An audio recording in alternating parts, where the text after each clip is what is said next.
고요는 말한다 6장 받아들임과 항복. 무의식적으로 내부와 외부 사이에서 다툼을 일으키고 있는 것은 아닌지, 어디에 있고 누구와 있고 무엇을 하고 있는가와 같은 외부 환경들과 나의 생각, 감정 사이에 다툼은 없는지 할 수 있을 때마다 당신 내면을 진정으로 바라보십시오.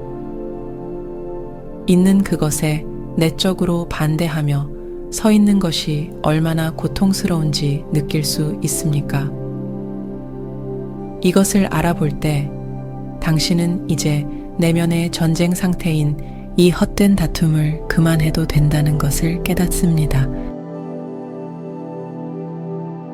만약 그때그때 내면의 실제 상황을 말로 표현해야만 한다면 나는 내가 지금 있는 곳에 있고 싶지 않아 라고 매일 얼마나 자주 말하게 될까요? 차량 정체, 직장, 공항 대기실, 같이 지내는 사람들과 함께 있을 때처럼 있기 싫은 곳에 있을 때의 심정은 어떻습니까? 물론 그냥 나가버리는 것이 더 나은 곳도 있습니다. 때로는 그것이 당신이 해야 하는 가장 적절한 일이 될 수도 있고요. 하지만 나가버리는 것을 선택할 수 없을 때가 더 많습니다. 나는 여기에 있고 싶지 않아 는 소용없을 뿐만 아니라 역기능적입니다. 당신과 다른 사람들을 불행하게 만드니까요. 어디로 가든 그곳에 당신이 있다 라는 말이 있습니다. 다른 말로 하자면 당신은 여기에 있습니다. 언제나요.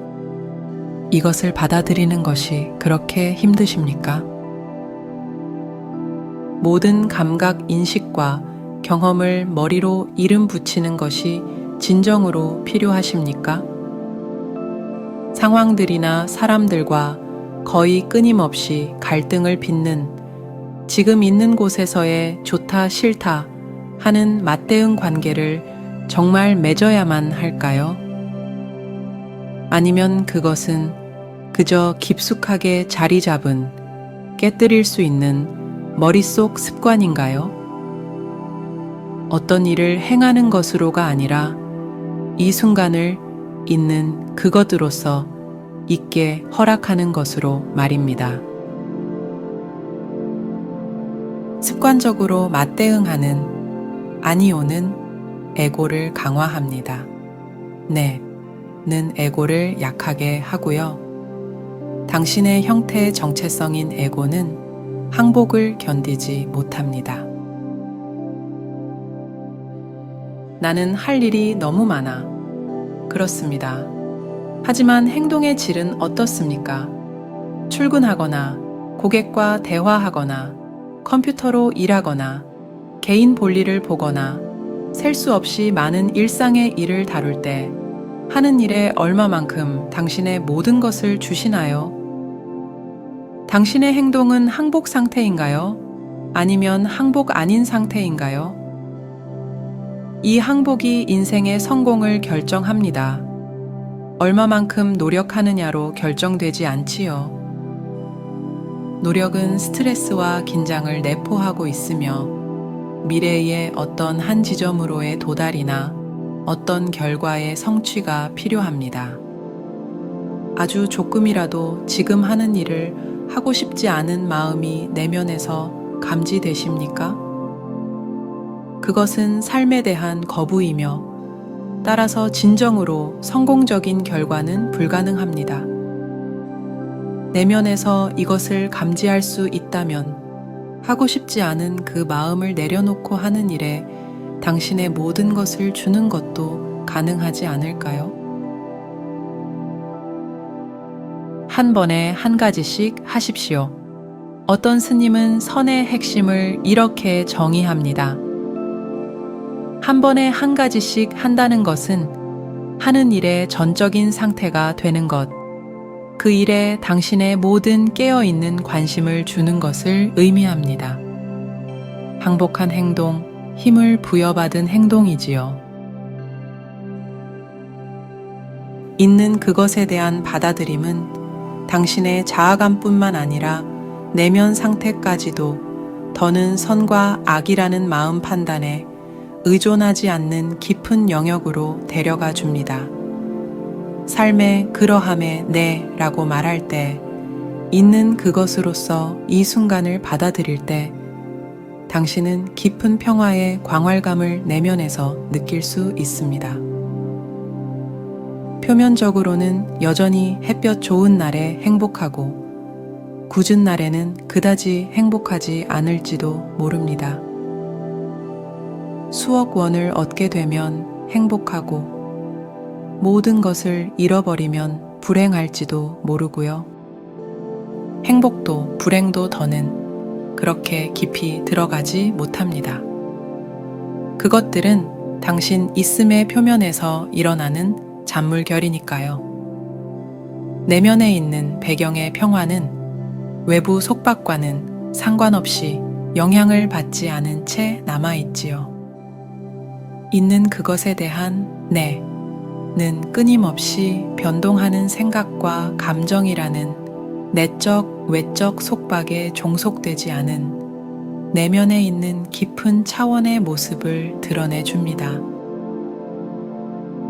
모든 경험의 덧없음을 깨달을 때, 그리고 세상은 당신에게 영원한 가치를 지닌 그 어떤 것도 줄 수 없다는 사실을 깨달을 때, 항복은 훨씬 더 쉬워집니다.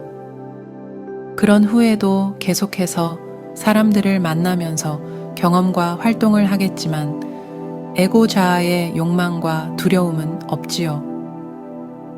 다시 말해서 상황, 사람, 장소 또는 사건이 당신을 만족하게 해주거나 행복하게 만들어주기를 더는 요구하지 않습니다. 그것의 덧없음과 결함을 그저 있게 허락합니다. 불가능한 요구를 하지 않게 되면 모든 상황, 사람, 장소 또는 사건은 만족스러워질 뿐만 아니라 더 조화롭고 평화로워지는 기적이 일어납니다. 지금 이 순간을 완벽하게 받아들일 때, 더는 있는 그것과 논쟁하지 않을 때, 생각하려는 충동은 줄어들고 초롱초롱한 고요로 자리바꿈 될 것입니다. 당신은 온전히 의식적이지만 어떤 방식으로도 이 순간에 이름 붙이지 않습니다. 이 내적 무저항 상태는 인간의 마음보다 더 위대한 속박 없는 의식을 향해 당신을 엽니다. 그렇게 되면 광대한 지성이 당신을 통해 자신을 표현할 수 있으며 내부와 외부에서 당신을 도울 수 있지요. 내적 저항을 내려놓는 것으로 상황이 더 나은 상태로 바뀌는 것을 종종 발견하는 이유입니다. 제가 지금 이 순간을 즐기세요. 행복하세요. 라고 말하고 있나요? 아닙니다.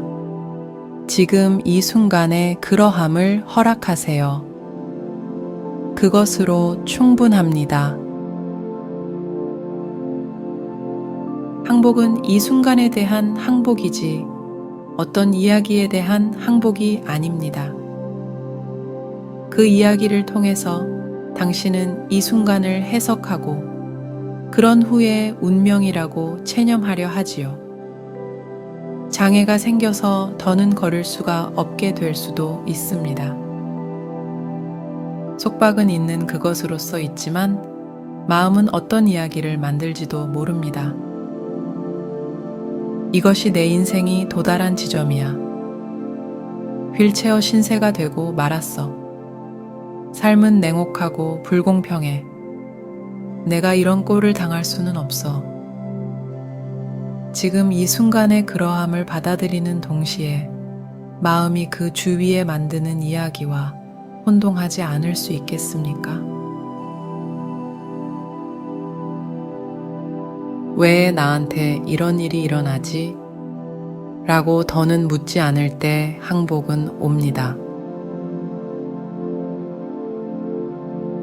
가장 받아들일 수 없고 고통스러워 보이는 상황조차 그 안에는 깊은 선이 있으며 모든 재앙에는 은총의 씨앗이 담겨 있습니다.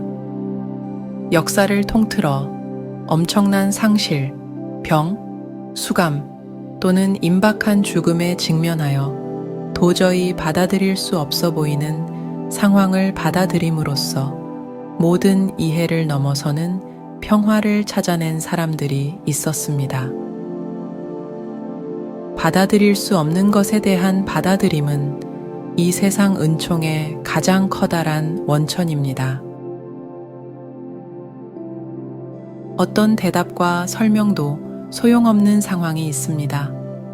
삶을 더는 이해할 수 없게 되지요.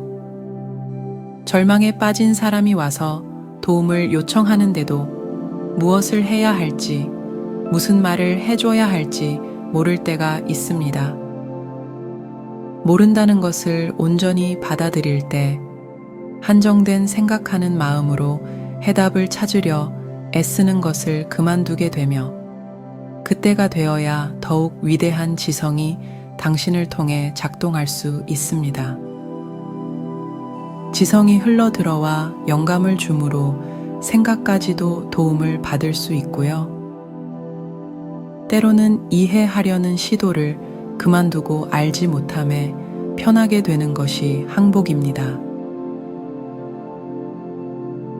자신과 다른 사람을 비참하게 만들거나 불행을 퍼뜨리는 것이 주된 기능인 것처럼 보이는 사람을 알고 계신가요? 그들도 인류 깨어남의 일부이니 용서하십시오.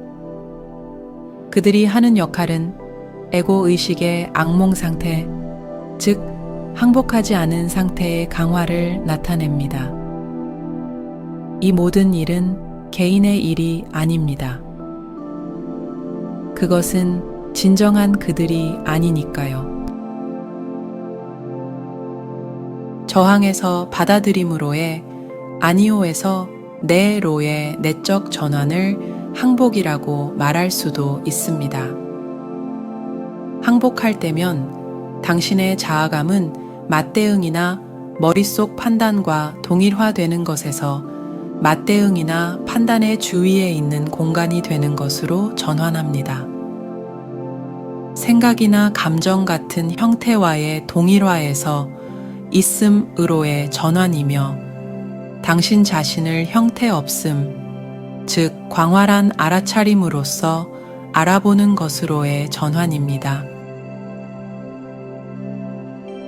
받아들일 수 없다는, 즉 당신이 저항 속에 있다는 사실을 포함하여 무엇이든 완전히 받아들이는 것은 당신을 평화로 데려갈 것입니다.